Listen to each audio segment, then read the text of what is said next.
But, that's always. But yeah, just give it. Anything you want, anything I want. Yeah. That's definitely something. And that's why I changed it. When I think of it now, I think of it as what I must do. Yeah. Not anything I want to do, what I must. Because it's so deep and straightforward. I really like that.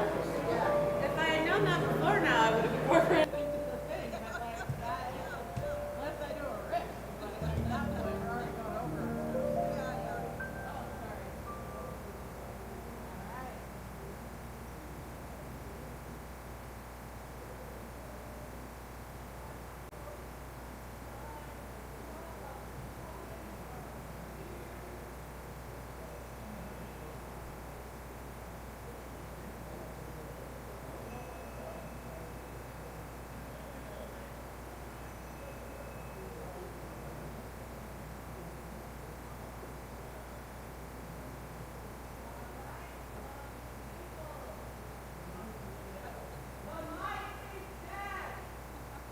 But I can be loud as can be, and it doesn't sound like the mic is dead anymore.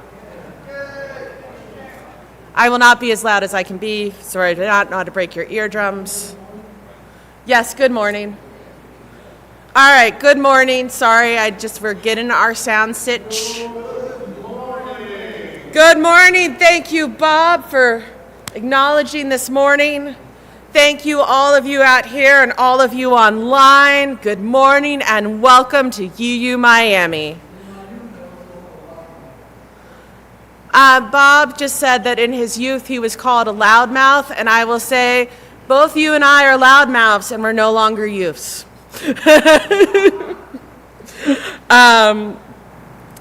We're glad you're here. I am your worship committee chair, and I just got a new title. I am a board member now, again, but you all, thank you, I needed that. But I am also mistress of time on the board. And honestly, I am more into that than I probably should be. I am joined today by worship leader Jenna Way, who is our brand new board treasurer. Very excited about that. We're also joined today by Dr. Joseph Toledo, our pianist, and our media minister, Derek Mustile. Also, Jessica Lamb, our director of religious exploration. Is that what we call it here? My brain is braining. It is, good. Look, it's been faith development, religious, anyways, so many things. I've been to so many congregations. All right, cool. And our director of hospitality, Kat, is in the back mixing up some cool stuff for us.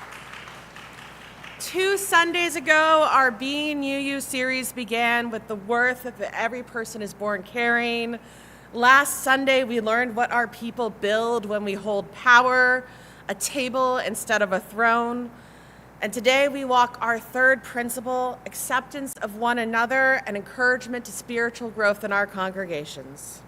Notice that is one few promises, joined by the smallest word in the sentence, and. And this morning, I will help ask us why those 2 promises live in the same breath and what each one asks of us. So come as you are. This is the first half. The second half is what happens next.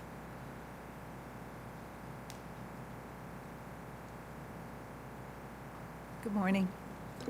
As we begin, we light our chalice.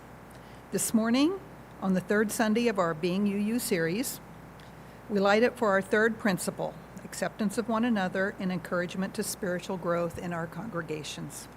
Please rise in body or spirit for the lighting of the chalice. Every living thing needs 2 gifts. So we light this chalice for the soil, which holds every root exactly as it is. The deep root and the shallow one. The old growth and the seed that arrived on this morning's wind. And we light this flame for the sun, which never once left a green thing where it found it, which calls everything gently and daily a little higher. We light this flame for the small word that joins them, and, accepted and growing, held and reaching. The response we'll read together. We kindle this light within and between us. Here we are held as we are. Here we reach for more light, rooted and rising together. Salah. Please remain standing in body or spirit and join me in our unison affirmation, first in English and then in Spanish. The words will be projected on the screen. Love is the spirit of this faith, and service is its prayer. Love, we agree, to dwell together in peace, to seek knowledge and freedom, and to help one another. En ahora, español, de nuestra fe, y de servicio es oración. En amor, acordamos vivirnos en paz, buscar el conocimiento en libertad, alumnos al uno al otro. Our opening hymn is We Are, number 1051 in the Teal Hymnal by Dr. Ysaye Barnwell, longtime member of the ensemble Sweet Honey in the Rock. She wrote it as a song of identity, generations of hope and dreaming and thriving, arriving in a new life. For each child that's born, a morning star rises. Hear what that claims. Before you believed anything, before you achieved anything, the universe already counted you in. This is where acceptance begins. So stay resonant as you are able in body or spirit, and let us sing who we are. Thank you to CJ, our song leader for today.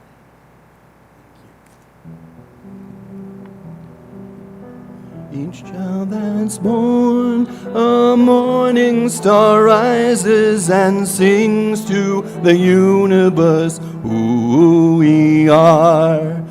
Each child that's born, a morning star rises and sings to the universe who we are. We are our grandmother's prayers, and we are our grandfather's dreamings. We are the breath of our ancestors. We are the Spirit of God. We are mothers of courage and fathers of time. We are daughters of dust and the sons of great visions. We're sisters of mercy and brothers of love. We are lovers of life and the builders of nations. We're seekers of truth and keepers of faith. We are makers of peace and the wisdom of ages. We are our grandmother's prayers, and we are our grandfather's dreamings.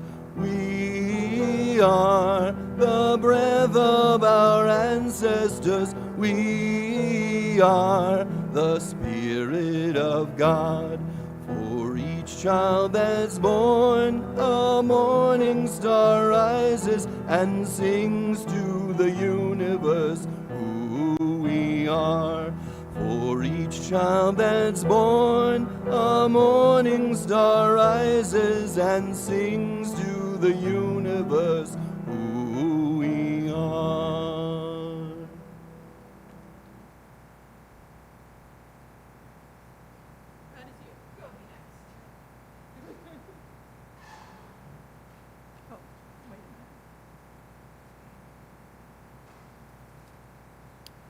Good morning, friends, and welcome to UU Miami. We are part of the Unitarian Universalist Association, grounded in pluralism, humanism, and care for one another and for the earth. We gather around shared values: acceptance of growth, the worth of every person, and belonging. This morning, we continue being UU. our summer Walking Our Principles One at a Time. Today is the third, acceptance of one another and encouragement to spiritual growth in our congregations. Come as you are, grow as you can. We honor the native peoples of South Florida, past, present, and future, and acknowledge that we live and worship on ancestral homelands. We offer respect and gratitude to the Tequesta, Seminole, Taino, and Miccosukee peoples, and we commit ourselves to dismantling the harmful legacies of colonialism and oppression. If you are new, look for someone wearing a yellow or orange lanyard, like this. Wherever you are, however you grow, there is room for you here. Welcome home. And you had a couple of quick announcements. Yes, most of your announcements are going to be printed in the back of your order of a service, but I have two quick ones that are not. One is, after the service, you might have noticed that we're in an unusual setup today. It's from Lavender Lounge last night. It went great. But if somebody can help me move the big tables, like the giant two, the ones that, Martha's at right there and that one right there, CJ, because that is a multi-person job, and I don't want to leave Kat to do it alone, so thank you. And then the other thing is that the prelude that Joseph is going to play is not what's printed in the order of service, but it will be correct on the screen, so just you're aware of that. Friends at UU Miami, we share a moment of connection, a time to honor the worth and dignity of everyone here. I invite you to greet those around you in whatever way feels right. If you prefer to remain seated or in a quiet presence, that's welcome too. Let us take a moment to connect with one another in the spirit of community.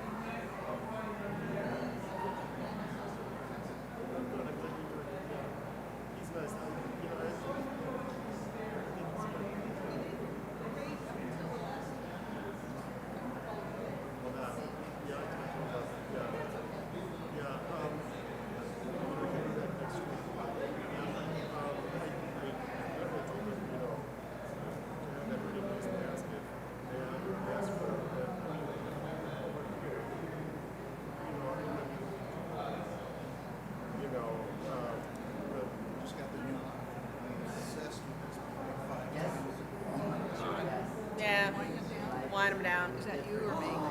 We can do that. Do you want me to? Okay. Do you want to do the ching ching? No, you can do the ching ching. I'll do the ching ching.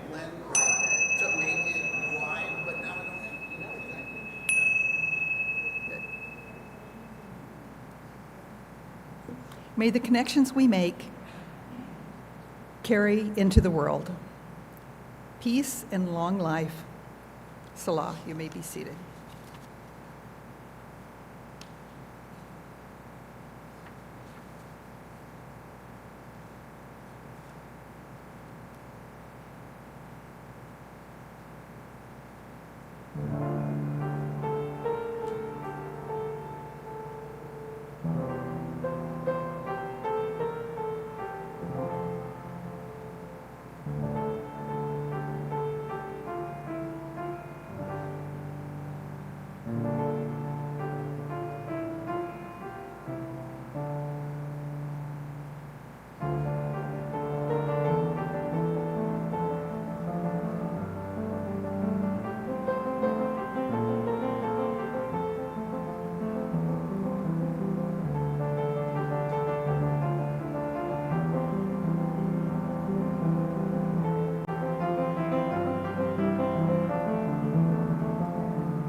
Awesome. That was a lovely piece. Thank you, Joseph, for that.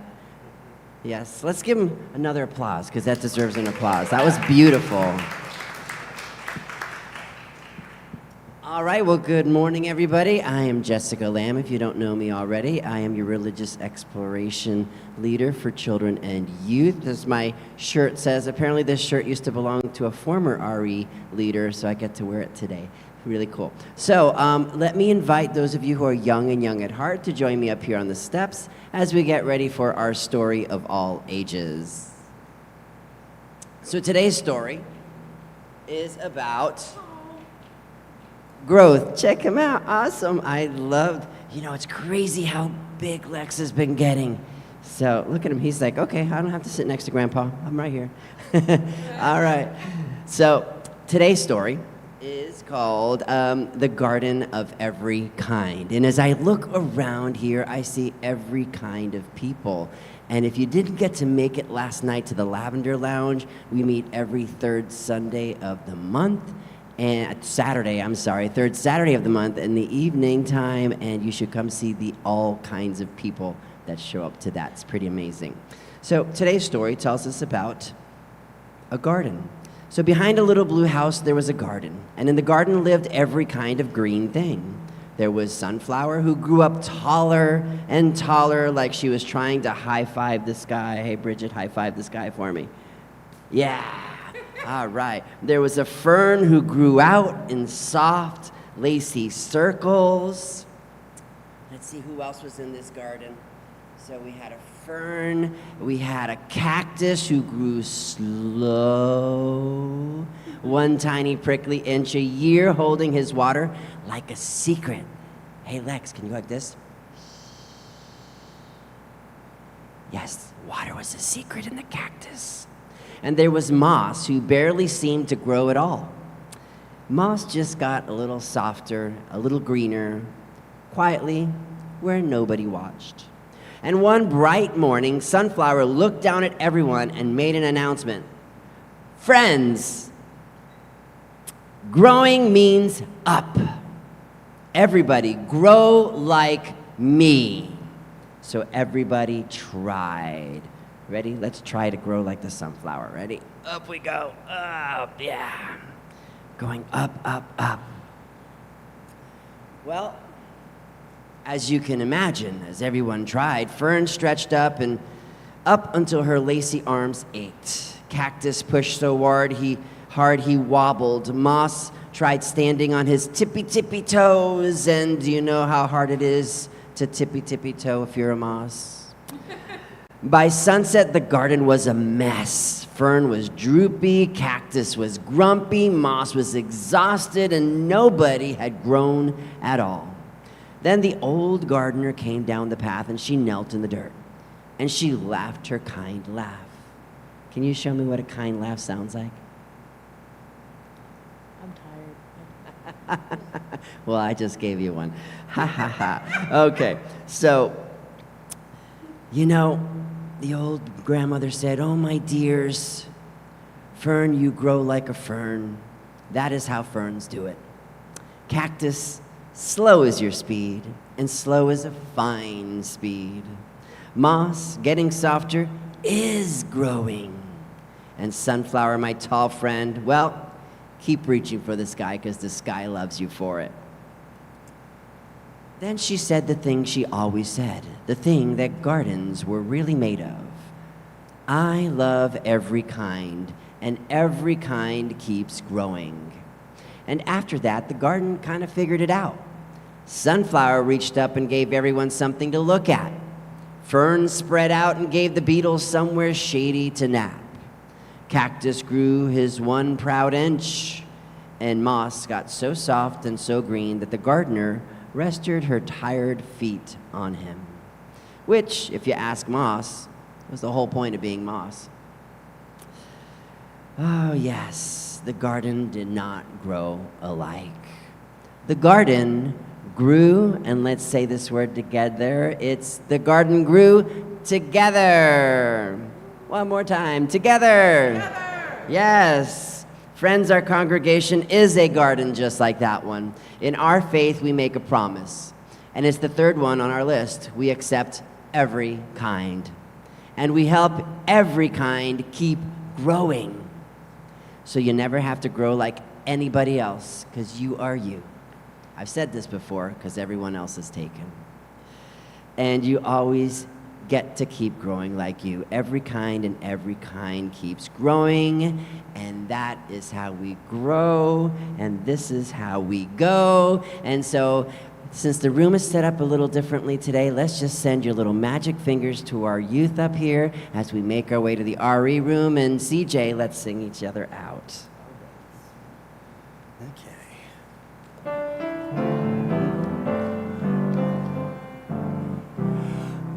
May your mind be open to new learning. May your lips bring truth into the world. May your heart know love and your hands do the work of justice as you go your way in peace. As you go your way in peace.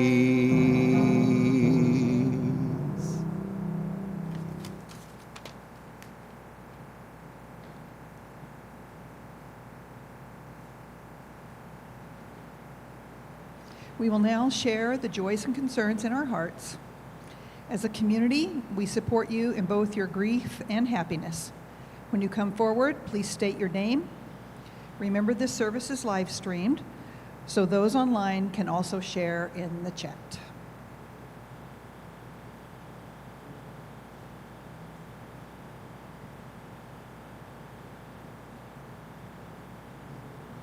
Yes, take your time.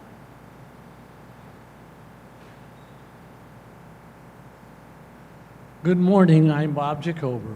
Good morning, UU Miami, tribal meeting. Let's show we love each other with a friendly greeting. As billions partied all over the world and heroic gladiators ran, kicked, and twirled. The worst of tragedies came to me by far. A bar in Boston ran out of beer. Let's watch the world celebrate and have fun as soccer or football replaces war and the gun. Thanks, Bob. Good morning, everyone. CJ Weber here with a joy to share this morning and for the entire week ahead. The only thing better in any particular job we might do than the satisfaction of a job well done is cashing in the paid time off to take a week's vacation from having to do it. And that's what I got going on all this week. Enjoy your vacation. Hi, I'm Judith Echeverria. I just wanted to share some flyers that I collected yesterday from an event hosted by it's a long name, the Latina Institute of Reproductive Justice. And they do canvassing, and the 3 points that they canvassed about are these 3 interesting questions about our bodies, our futures, our beliefs, immigration, justice, and if everyone deserves access to health services, regardless of their immigration or income status. So take a look. I'll leave them on the table back there, but it was a beautiful meeting. And their canvassing is completely in Spanish.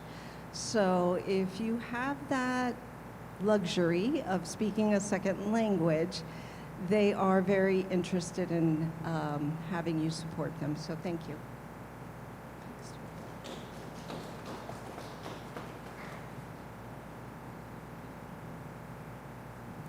Hello, everybody. I'm Derek, the media minister. Sorry, I can't talk today. And I just wanted to once again come and express my immense joy for we had our second session of exploring our theological house this morning at 10 a.m. and it was just as amazing as last week. And we talked about theological anthropology, which is super fun, like the theology of the human subject and its relationship to the ultimate, to the divine, to what have you. I'm just so much joy in my heart to be able to talk theology with people, which is like one of my favorite things in the world. So thank you all. And if you want to come next week, we're going to be doing, what are we doing next week? I think ecclesiology, possibly? I don't know. I don't remember. But it's whatever it is, it's going to be awesome, and I implore you to come join us at 10 a.m. It's so much fun. For me, fun. I mean, I'm a nerd. I'm a theology nerd, so it's fun for me. If you're a theology nerd too, it'll be fun for you.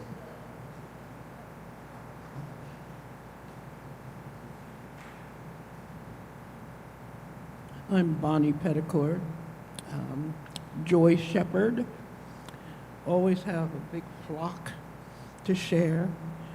Today, my joy is being part of this class with Derek.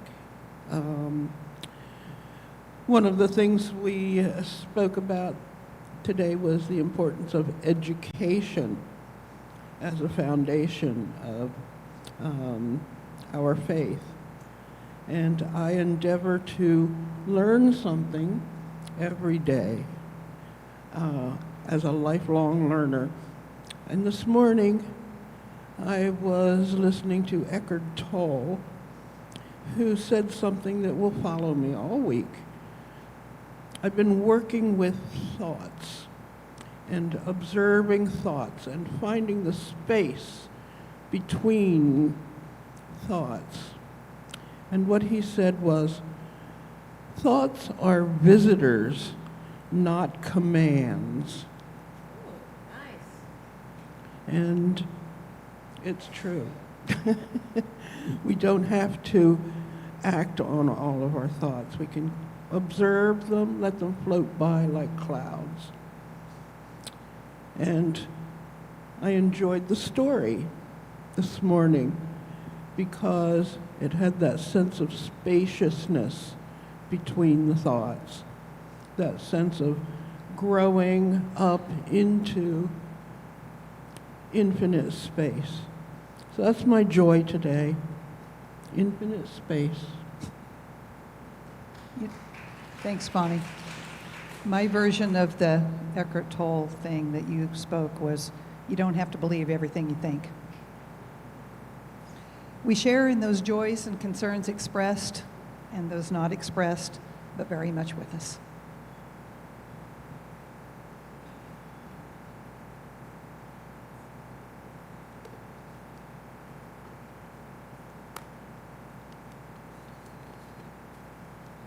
Friends, let's settle into this hour. Let your feet find the floor. Feel the ground, take your weight without being asked. If it is comfortable, close your eyes or soften your gaze downward. Find your breath. Do not change it, just find it. The ground beneath you is doing the first half of this morning's work. It's holding you exactly as you arrived. Tired or rested, certain or doubting, it has no requirements. This is what acceptance feels like from underneath.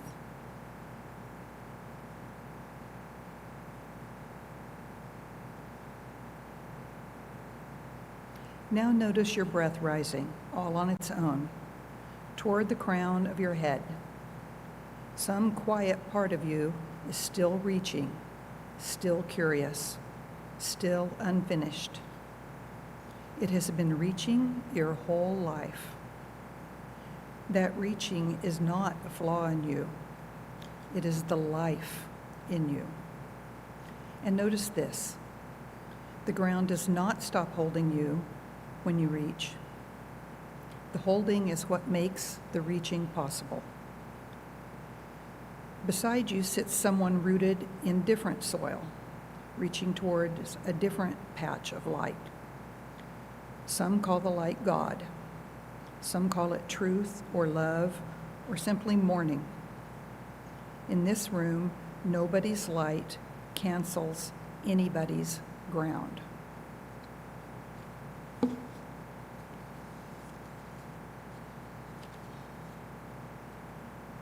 When you are ready, let your eyes open. Return to this hour. The ground comes with you. So does the reaching.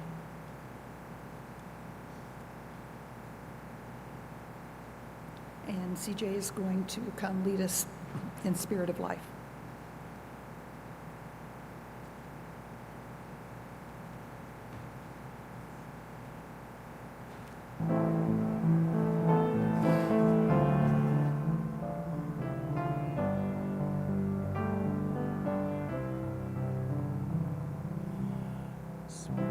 Spirit of life, come unto me.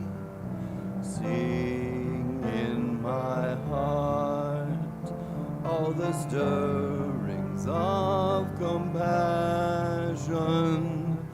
Blow in the wind, rise in the sea, move in the hand, giving life the shape of justice. Roots hold me close, wings set me free. Spirit of life, come to me, come to me. Fuente de amor, ven hacia mí, y al corazón cántale tu compasión. Sopla al volar, sube la mar, hasta moldear la justicia de la vida. Abrázame, libérame, fuente de amor, ven a mí, ven a mí.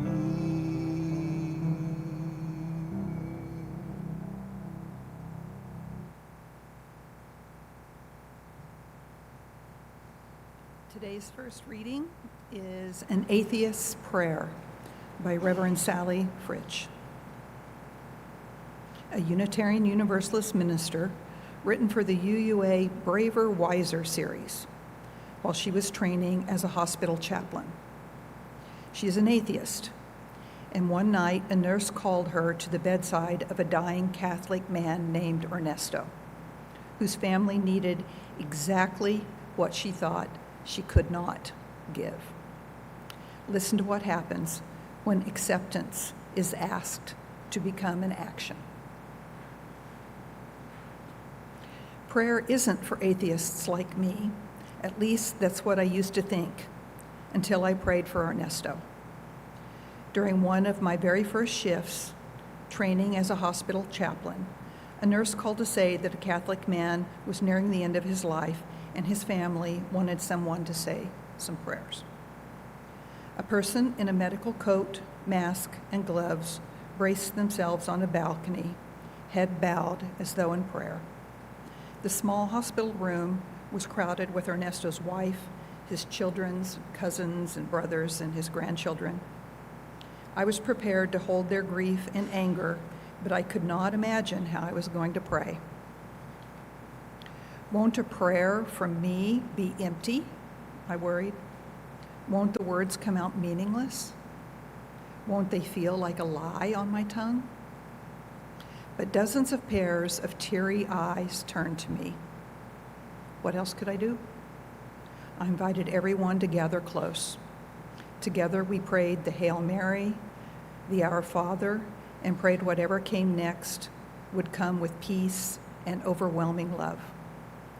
A powerful connection formed when that family reached for me, and the chaplain reached for me, the chaplain, and asked me to put their sadness and their hopes into words and tell their God what they needed. Those prayers were far from empty. I had assumed that my own theology would get between us and turn my prayer into lies. But ever since that night at Ernesto's deathbed, I have surprised myself by offering many sincere prayers for healing and for God's presence in the lives of those who desperately need to feel it. Whether I believe in the existence of any divine ear listening to us simply isn't the point. Because when I open my mouth to pray on someone else's behalf, the particulars of my own beliefs become enormously unimportant. When I'm praying for a congregant or a patient in the hospital, it's not about me. The prayer is theirs, and I am just the conduit for their deep need. Every prayer, even an atheist's prayer, is an articulation of connection, a willingness to invest ourselves deeply in the lives and beliefs of our fellow human beings. I never intended to be a praying atheist, but here I am.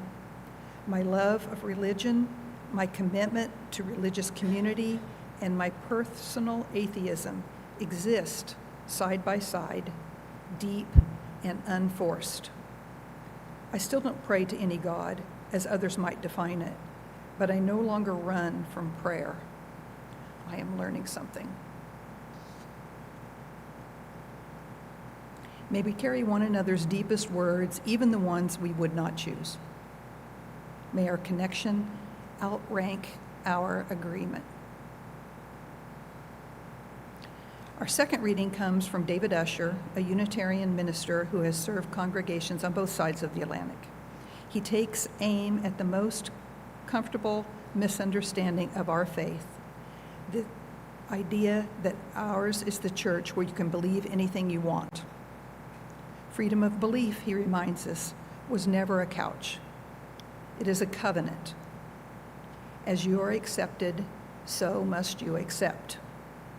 And in a room like this one, that covenant gets tested by a single word. The thing about being a Unitarian Universalist that I like is that I can believe anything I want. I wonder how many times I have heard that, or a variant. I wonder how many times in explaining to an inquirer what Unitarian Universalism is, I have said something which might have been interpreted as us being the church where you can believe anything you want. Because we are non-dogmatic, non-creedal, and because we do not gather around a shared and an enforced statement of belief, because we gladly include in our number theists and non-theists, humanists and Christians, Buddhists and Jews, pagans and pantheists, and just about any other theological category, and subdivision that you might care to think of. Because we affirm that in matters of faith, it is the individual and his or her own reason, conscience, and experience, which are the final arbiters, and not the church, not the magisterium. Because of all that, all of which I celebrate, it is tempting to conclude that each and every one of us can believe anything we want. But no, we can't. That's not who we are. If that is how we understand ourselves, then we have abandoned our long-held heritage of intellectual and ethical rigor. If that is how we understand ourselves, we have become weak-minded and self-indulgent. And that is not, I think, how we want to be. Whatever your personal theological lens, it is the third Unitarian Universalist principle that you will be accepted for who you are and what you believe. But this is the catch. As you are accepted, so must you accept. As others make room for you, so must you make room for others. It's fine to disagree. It is not fine to disparage. Let us consider which word is often the most controversial word in a Unitarian Universalist context. Anybody want to take a guess? God. For some of us, the word is deeply problematic, and we would be perfectly happy to never hear it again. It conjures up images of a being which we find intellectually untenable, particularly in the way it is often portrayed in the Bible: punitive, partisan, judgmental, and cruel. We find such a God morally questionable as well. Perhaps we grew up with that God, and now we have discarded it, as we have discarded much of our childlike way of understanding the world, and we don't like to be reminded of what we have left behind. And for some of us, the word God is deeply evocative of all that is most precious to them in our spiritual life. It speaks to us of mystery and reverence. It speaks to the need for humility in the face of transcendence, of a deep connection with all that goes beyond the rational, the scientific, the immediate. For some of us, the word God is an emotion, not a thought, not about what we believe with our minds, but what we feel in our hearts. Here's the thing.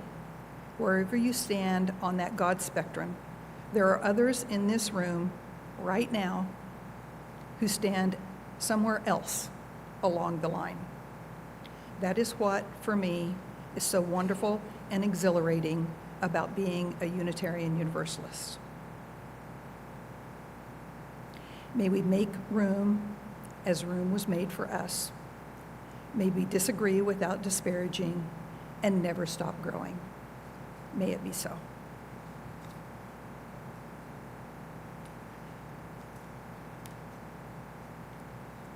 right, thank you so much.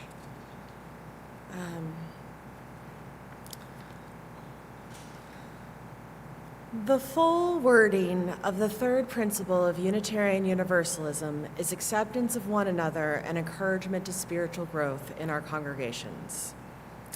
Those are two separate clauses deliberately put together.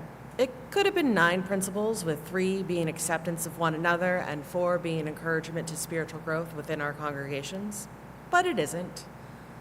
And that's a deliberate choice. It was made by our collective Unitarian Universalist community within living memory. The third principle came into being with the adoption of new principles in 1985 to update the principles that had been in place when the Unitarians and the Universalists merged into the Unitarian Universalist in 1961. I was 2 years old in 1985, but it is entirely likely that a congregational elder here was a part of that discussion. However, I am a lifelong Unitarian Universalist, so I know anytime we change anything, it takes discussion, so much discussion. And when you're changing something that is a cornerstone of your denomination, that is years of discussion. That's for voting and defining language and doing multiple things at General Assembly, which is our Unitarian Universalist denomination's sort of like annual gathering.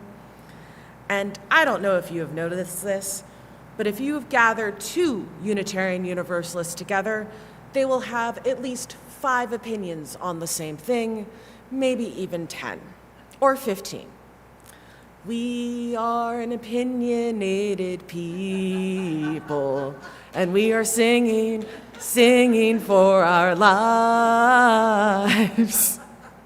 Thank you. We are opinionated, and we adore wordsmithing, and we love building consensus until the majority of folks feel good about the outcome, but there's always going to be 2 or 3 people who will still be cranky about it 2 decades later. You are my people. I know you very well. I am one of you. And the outcome of that third principle is that it pairs acceptance of one another and encouragement to spiritual growth within our congregation deliberately. Now, both of those things on their own are a little bit harder than you may think. Acceptance of one another. On the surface, that seems easy. We all accept one another. But go a little deeper. What do you find hard to accept? And what if someone else in this community embodies that? I am a longtime professional playwright. I have a play about a Unitarian Universalist congregation called Reverend Nathaniel's Daughter. Some of you have been to earlier readings of it. There was a reading right here about a decade ago. The biggest laugh line in this play, the line that I am most proud of, is one of the elders gets up to the congregation and she asks, "Don't you think the Christmas Eve service was too Jesus-y?" And non-UUs laugh at that because it sounds utterly ridiculous that a Christmas Eve service could be too Jesus-y. It is, Christmas Eve. And UUs laugh because we all know someone who said that. In one of the readings chosen today, Reverend David Usher says that God is the most controversial word in a Unitarian Universalist context. And that's true. For as he says, that word brings up great pain for some people. For some, it's a metaphor for mystery and wonder. And both of those groups and people who feel neither of those things but something else entirely are all here in this room right now. And we all need to accept one another without actively trying to change someone else's mind. We have some staunch atheists on our worship committee. I am the chair, and I have a deep mythical connection to things I can't understand. I call it my subconscious, I call it my woo tendencies, I call it mystery and wonder. But I still work with those atheists and others who are less witchy than I am, but more traditionally religious, to create every single Sunday service. We work together to create a space where everyone's needs get met, from the most staunch atheist is the best word I have here, to someone who might be devoutly Christian, but we're all in this here together. And no one might get all of their needs met in every single service, but everyone's getting a little bit, some of their needs met all of the time. Which brings me to the second part, encouragement to spiritual growth within our congregations. Reverend Hob Hardy says spiritual growth isn't about a vertical assessment to heaven, but about growth in every single dimension at once. It's spirituality in 3D. It doesn't measure proximity to God above, but the spaciousness of one's own soul. Its volume, its capacity, its size. And yeah, if you're expanding your own soul, a good way to do that is to accept people as they are right now, not as how you would like them to be, but where they are. And sometimes, guys, that is annoying and inconvenient. I feel that, but that's where the growth is. And growth can look different for different people. Britt Hartley wrote a book called No Nonsense Spirituality, and she has a social media platform under that name. She's an atheist who specifically knows that ritual is scientifically helpful for us. Like, there is actual scientific evidence on the psychological effects of ritual that I feel like we as Unitarians should tap into that, because that's where science and woo meets. even if it's a placebo effect, as my psychiatrist says, a placebo effect is an effect. And she also takes a look about how religions reflect the people and communities that create them. In a video on her platform, she said, "The more I study spirituality, the more that I realize that all of these practices are basically there to help men walk into a room and consider other people, and to have women walk into that same room and not lose themselves." Hold on, I know that's very gender essentialist, so I'm going to address that. Hartley is an ex-Mormon who's actively deconstructed her religion, so she's coming to this from a very specific place of acknowledging how patriarchy infuses religious practice. And her entire video does get into how the patriarchy has shaped religious practice in a way that that one poll quote does not. But let's take gender out of it. If you're someone who walks into a room and you're used to having power, then yeah, spiritual growth for you would look like ego death or loving kindness meditations. Something that allows you to realize, maybe I take up a lot of space. And maybe I need to encourage other people who aren't as self-assured as I am. And if you're someone who always makes sure to take care of others first, who diminishes themselves, who feels unworthy, then spiritual growth for you would look a lot like radical self-acceptance and taking up space. You might need to embrace your inner child through meditation or openly recognizing your anger. You might need to embrace your witchy self and connect with your own power. And if you're me, spiritual growth is figuring out that balance, because I am someone who has both diminished herself and for being too much, and I need to figure out how to unmask better. And I know I have crowded out other voices in the past, and that is not okay. No one's spiritual growth path is the same. And that is another thing we need to radically accept about each other. One of my favorite quotes is, "We do not need to think alike to love alike." Side note, if you weren't in the community conversations chat, there's a really great fun pun on that Jenna made, but you got to go back and check it out. I'm not going to say it from up here. But the quote is, "We do not need to think alike to love alike," from Francis David, the founder of the Transylvanian Unitarian Church. We do not need to think alike to love alike. Because if I can openly accept you as you are right here, right now, and you can openly accept me as I am right here, right now, only then can we help each other grow. So that's why, in a denomination full of very, very opinionated people, these are the two clauses that are linked together in this particular principle. Thank you.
Thank you, Joseph.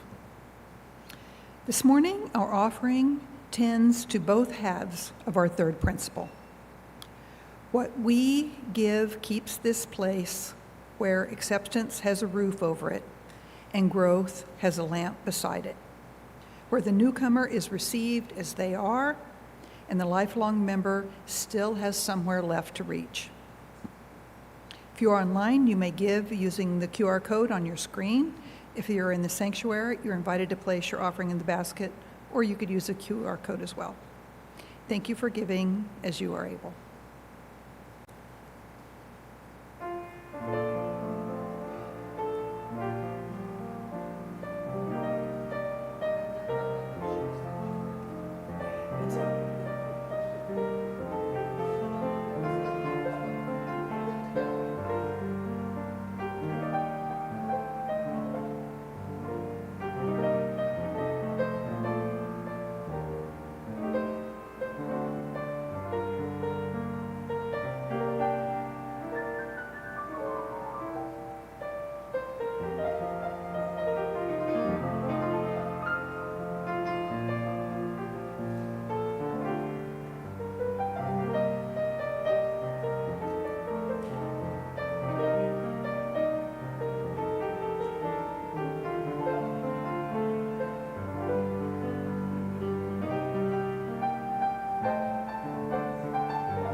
All right, our closing, extinguishing the chalice.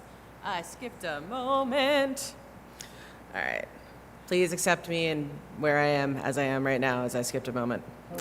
We extinguish this flame, and we carry its light into every place where someone is trying to become, into the home where a belief is changing shape, into friendship that is learning a new language, into our own unfinished depths. The flame leaves the room, the growing continues, and we'll have a response. The flame is gone. Maybe we don't have a response. That's fine. We'll move on. All right. What? Aha. Thank you. Thank you. Sorry for, accept Derek for where they are right now as well. We're all accepting here. The flame is gone. The light goes with us. We are held. We are reaching. May we grow another gently. Salah. Our closing song is Building Bridges, number 123 in the Teal Hymnal. It was born at the Greenham Common Peace Camp in England, where the women kept a protest vigil outside a nuclear weapons base for 19 years. They did not agree with each other about everything. They stayed anyways, and they sang this as a round, a form of music that only works when different lap voices, you know what a round is. This is our third principle with a melody, so please rise as you are able in body or spirits and let us sing ourselves across. We'll go through it twice. Building bridges between our divisions, I reach out to you, will you reach out to me? With all of our voices and all of our visions, friends, we could make such sweet harmony. Building bridges between our divisions, I reach out to you, will you reach out to me? With all of our voices and all of our visions, friends, we could make such sweet harmony.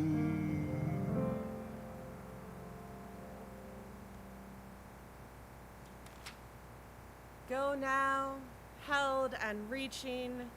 Be ground for somebody this week. Hold one person exactly as they are when they arrive, no requirements.